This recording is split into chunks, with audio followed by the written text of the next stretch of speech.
साथियों नमस्कार। पशुपालन की आज की क्लास में हम पढ़ेंगे कृत्रिम गर्भाधान यानी एआई। पूरा नाम है आर्टिफिशियल इंसेमिनेशन। साथियों ये भी बहुत महत्वपूर्ण एक्टिविटी है पशुपालन के क्षेत्र में और आज हम इसको समझने की कोशिश करेंगे।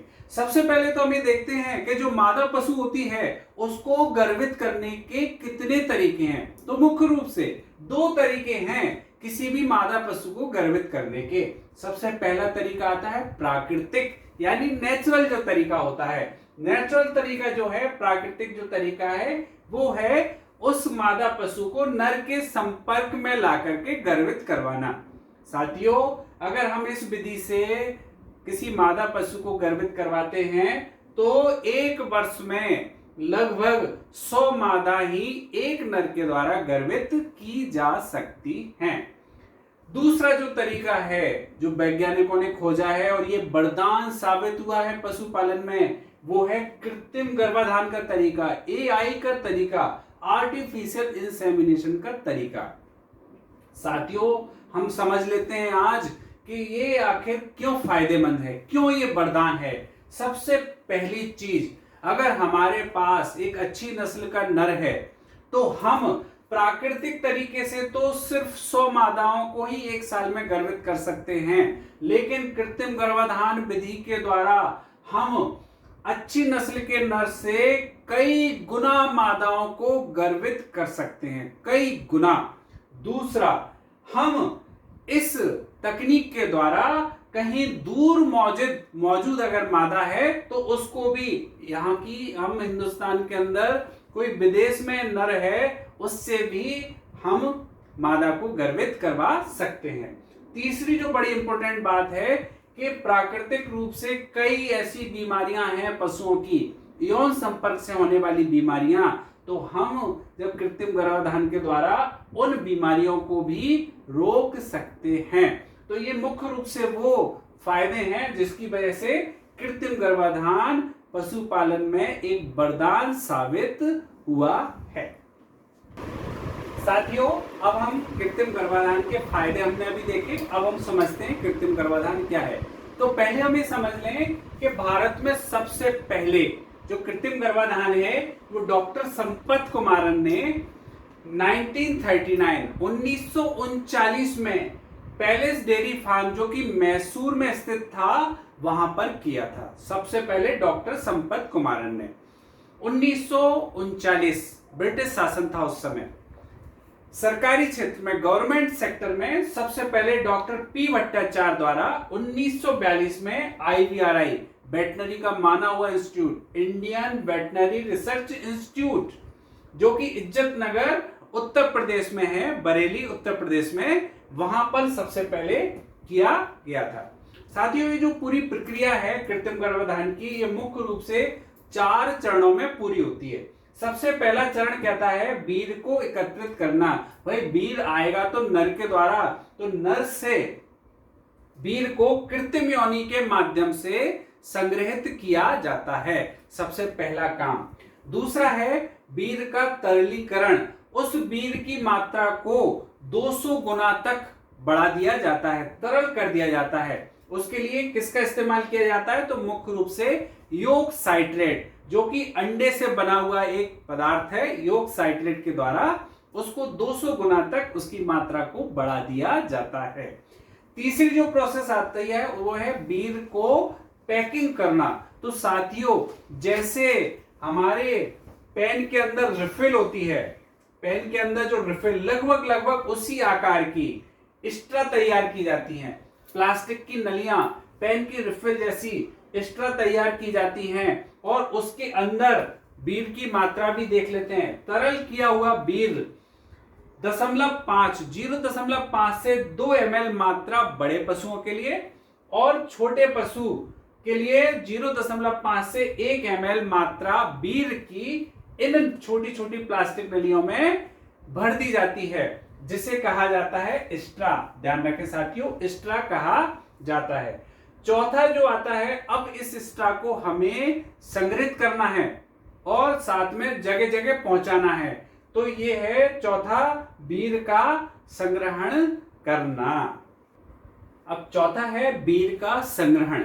तो हमने जो स्ट्रा के अंदर बीर को पैक कर दिया है उसको कैसे संग्रहित करें? क्या उसको फ्रिज में कर दें? नहीं साथियों, फ्रिज में ये जीवित रहने वाला नहीं है। ये बीर जिसके अंदर शुक्राणु हैं उसे हम विशेष सिलेंडर, 2 परत के बने हुए विशेष सिलेंडर होते हैं जिनका नाम है क्रायोकैन। याद रखें साथियों, क्रायोकैन, विशेष तरीके के बने हुए सिलेंडर क्रायोकैन के अंदर इन्हें संग्रहित रखा जाता है। ये क्रायोकैन अलग अलग क्षमता के हैं। ये 3 लीटर क्षमता के, 35 लीटर क्षमता के, 55 लीटर क्षमता वाले होते हैं।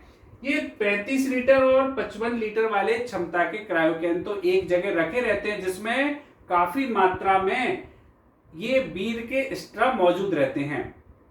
लेकिन आपने देखा होगा जहां मादा मौजूद है वहां तक इस बीर को, इस स्ट्रा को ले जाने के लिए छोटे सिलेंडर 3 लीटर के मौजूद होते हैं। आपने देखा होगा जो कृत्रिम गर्भाधान करने वाले लोग हैं उनके पास मोटरसाइकिल में ये 3 लीटर का जार बंधा रहता है, क्रायोकैन जार। साथियों, इस सिलेंडर के अंदर भरा क्या है? तो इसके अंदर एक विशेष गैस भरी हुई है जिसका नाम है LN2, लिक्विड नाइट्रोजन। हिंदी में इसको तरल नत्रजन कहा जाता है। ध्यान रखें, बहुत इंपॉर्टेंट साथियों, कई बार पूछा गया प्रश्न। इस क्रायोकैन के अंदर क्या भरा है? वो है लिक्विड नाइट्रोजन, तरल नत्रजन भरी हुई है। और उसका तापमान साथियों, तापमान बहुत इंपॉर्टेंट, -196 डिग्री सेल्सियस। 0 से जब हम नीचे जाते हैं तो माइनस शुरू होता है, इसमें 0 के नीचे 196 डिग्री सेल्सियस, इतना ज्यादा तापमान होता है। अगर हम इसके अंदर अपना हाथ डाल दें तो हाथ गल जाए। -196 डिग्री सेल्सियस के तापमान पर इसमें LN2 भरी रहती है। और इसके अंदर हम उन स्ट्रा, जो बीर की स्ट्रा हमने तैयार की हैं, उनको इसके अंदर डुबो करके रखा जाता है। साथियों, हम सामान्य तौर से मानते हैं कि 10 वर्ष तक ये बीर इसमें खराब नहीं होता है। इससे ज्यादा समय तक भी हम इसको बीर को संग्रहित कर सकते हैं। उसके बाद हम जहां जरूरत है, जहां मादा है, ध्यान रखें साथियों, हमेशा कृत्रिम गर्भाधान या प्राकृतिक गर्भाधान कब किया जाता है? जब मादा हीट में होती है, जब मादा मध में होती है। उस समय हम बड़े पशुओं के अंदर मादा को रेक्टोवेजाइनल विधि के द्वारा कृत्रिम गर्भाधान कर सकते हैं। हिंदी में इसे गुदा योनि विधि कहा जाता है। आप सभी लोगों ने, साथियों ने देखा होगा, बड़ी बड़ी स्टील की बनी नलियां होती हैं जिन्हें हम AI गन, कृत्रिम गर्भाधान गन के नाम से जानते हैं। उसके आगे इन स्ट्रा को लोड कर दिया जाता है और गुदा योनि, रेक्टोवेजाइनल, परीक्षा में पूछे गए हुए प्रश्न है साथियों, विधि का नाम है रेक्टोवेजाइनल विधि, के द्वारा मादा को गर्भित किया जाता है। वहीं अगर हम छोटे पशुओं की बात करें तो उनमें वेजाइनल स्पेकुलम विधि, वेजाइना स्पेकुलम एक यंत्र होता है, उस विधि के द्वारा हम उनको कृत्रिम गर्भाधान कर सकते हैं। इसमें एक और जो बड़ी महत्वपूर्ण बात है वो है कि अगर पशु सुबह हीट में आता है तो हमको कृत्रिम गर्भाधान शाम के समय करना चाहिए, और अगर शाम को हीट में आता है तो कृत्रिम गर्भाधान सुबह के समय करना चाहिए। मोटे तौर पे हमको 10 से 12 घंटे के बाद, पशु के हीट में मध में आने के 10 से 12 घंटे बाद कृत्रिम गर्भाधान करना चाहिए। ये पूरी प्रोसेस साथियों कृत्रिम गर्भाधान की है, बहुत ही इंपॉर्टेंट। अब इस पर कोई भी प्रश्न आ जाए, आपका प्रश्न गलत नहीं हो सकता है। सामान्य तौर से प्रतियोगी परीक्षा में कौन से प्रश्न पूछे जाते हैं? सबसे पहले, बीर का संग्रहण किस गैस में किया जाता है? बड़ा ही आसान है आपके लिए, लिक्विड नाइट्रोजन, तरल नत्रजन, द्रवित नाइट्रोजन के अंदर इसका संग्रहित किया जाता है। पूछा जाता है परीक्षाओं के अंदर कि इसका तापमान, कितने तापमान पर संग्रहित किया जाता है बीर को? तो वो तापमान है -196 डिग्री सेल्सियस। याद रखें, माइनस, कंफ्यूज करने के लिए आपको +196 भी ऑप्शन आता है। -196 डिग्री सेल्सियस पर इसको संग्रहित किया जाता है। प्रश्न पूछा जाता है कि बीर को तरल करने के लिए किस पदार्थ का इस्तेमाल किया जाता है, तो वो हमने देखा योग साइट्रेट के द्वारा। योग साइट्रेट किसके द्वारा? अंडे के द्वारा तैयार किया गया पदार्थ योग साइट्रेट के द्वारा इसे तरलीकृत किया जाता है। स्ट्रा के अंदर बीर की कितनी मात्रा मौजूद रहती है, तो वो हमने देखा 0.5 से 2 ml बीर की मात्रा बड़े पशुओं में और छोटे पशुओं में 0.5 से 1 ml तक मात्रा मौजूद रहती है। छोटे पशुओं के अंदर कौन सी विधि है, तो उसे वेजाइनल स्पेकुलम विधि कहा जाता है। ये भी प्रश्न पूछा गया है कि अगर कोई एनिमल सुबह हीट पे आता है तो कृत्रिम गर्भाधान कब? शाम को करवाना चाहिए, और शाम को हीट पे आने पर उसका कृत्रिम गर्भाधान सुबह करवाना चाहिए। Thank you.